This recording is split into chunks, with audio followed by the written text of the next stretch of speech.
Hi friends, welcome to VG vlogs. అందరికీ నమస్కారం. Today కాకరకాయ పొడి ఎలా తయారు చేయాలో చెప్తాను.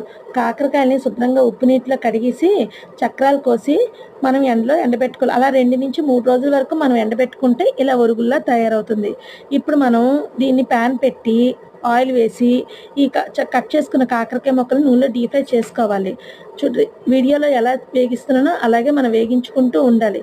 బ్రౌన్ కలర్లో వచ్చేంత వరకు మనం వేగించుకుంటూ ఉండాలి.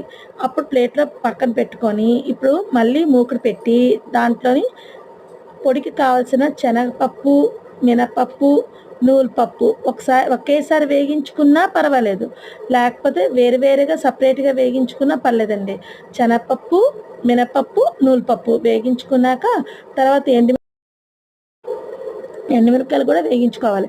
వేగించుకున్నాక ఇప్పుడు చల్లారి పెట్టుకోవాలి. ప్లేట్లో తీసుకొని చల్లారి పెట్టుకోవాలి. చల్లారి పెట్టుకున్నాక మిక్సీ జార్లోని మనం ఇప్పుడు వేగించుకున్న శనగపప్పు, మినపప్పు, నూలుపప్పు వేగించుకొని, మిరపకాయలు వేగించుకొని, సరిపడ ఉప్పు వేసుకొని ఒక్కసారి మిక్సీ పట్టాలండి. బరకగా ఉండాలి. స్పూన్తో మనం ఒకసారి కింద వరకు కలుపుతూ ఉండాలి. కలుపుకున్నాక ఇప్పుడు మనం ఇందాక నూనెలో డీప్ ఫ్రై చేసుకున్నాం కదా, ఆ కాకరకాయ ముక్కల్ని మిక్సీలో వేసుకొని మెత్తగా పొడి చేసుకోవాలి. పొడి చేసుకున్నాక ఒక గిన్నెలో తీసి ఉంచుకోవాలి. మనం స్టీల్ డబ్బాలో కానీ గాజు సీసాలో కూడా స్టోర్ చేసుకోవచ్చు. ఇది 2 నుంచి 3 నెలల వరకు మనకు స్టోర్ ఉంటుందండి.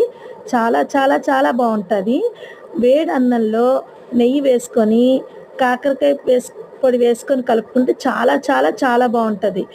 దీంట్లో సైడ్ డిష్గా ఆనియన్స్, పచ్చిమిరపకాయలు నంచుకుంటే ఇంకా బాగుంటుంది. నా ఈ రెసిపీ నచ్చినట్లయితే లైక్ చేయండి, షేర్ చేయండి, సబ్స్క్రైబ్ చేయండి.